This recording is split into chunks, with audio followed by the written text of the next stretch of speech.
Hi guys, welcome to the Birthplace Studio. So I finally did my third knife and a lot of fun, and I'm gonna do a quick video on my experience of making this knife and all the ins and outs. So yeah, let's get started.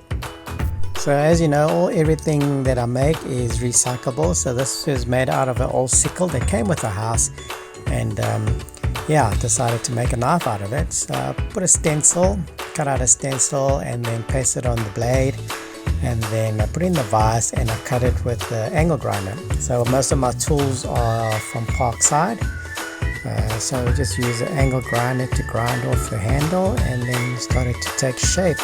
A lot of process cutting it, and quite challenging, should I say, but I finally got it done. And there's me with the angle grinder grinding away all the little edges. So that was also quite challenging. Nice thing about this grinder is there's the grinder plate and a sanding disc as well. So this is the first draft of the shape that I wanted. I was quite happy with the shape, and I just gave a bit of a polish, and I was quite happy with it. So this is Hugo, and he's in Villeneuve de Bourges, and he was a metal engineer, and he helped me drill the pinholes, which was quite a challenge because this is made out of hard steel. So we could only do 2 pinholes. I wanted a third one right at the end, but it didn't really happen. This is a castagna wood, came off one of our doors. Recycled everything, and there's the shape of the handle that I stenciled out and then I cut. So here's me with a drill press, drilling the holes, and this is a little jig I made to put in the vise to get some stability to help me grind the blade. I'm cutting the handle in half with a bandsaw, and then there's a general shape all ready to process. Here's my blowtorch ready to quench the whole blade itself.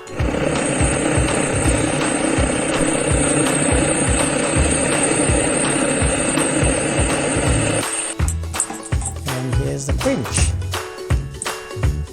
So this is probably the second most exciting part of blade making, is when you quench it and you see that the metal actually becomes an actual blade. So I used car oil. Someone said I should use car oil instead of old cooking oil because of the molecular structure or whatever. But yeah, it worked out very well, so I was quite happy with it. And as you can see, it's piping hot, and yeah, the blade out came out quite nice. So I'm quite happy to use this oil for future knife making. I think it's quite practical, and hopefully it keeps the blade hard.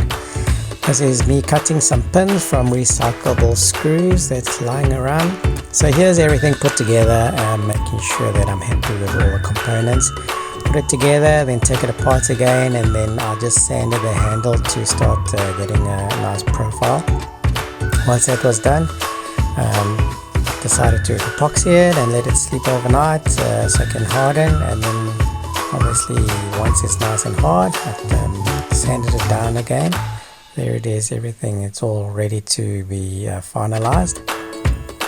Here's me back on the grinder, making sure all the pins are nice and smooth.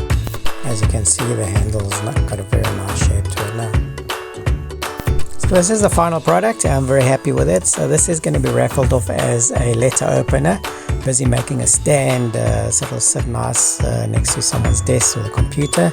And as I said, everything is recyclable materials. So I thank everyone's support, especially my wife Laura and Alex, for always supporting me and helping me and getting excited about all the projects. So yeah, thanks for watching. So my next project, I've got this trap that's been sitting in my man cave since we bought the house. It came with the house. So I'm going to be cutting this up and making quite a few blades out of this material. So yeah, keep watching, and this is going to be quite exciting. So keep watching. Okay, thanks. Bye.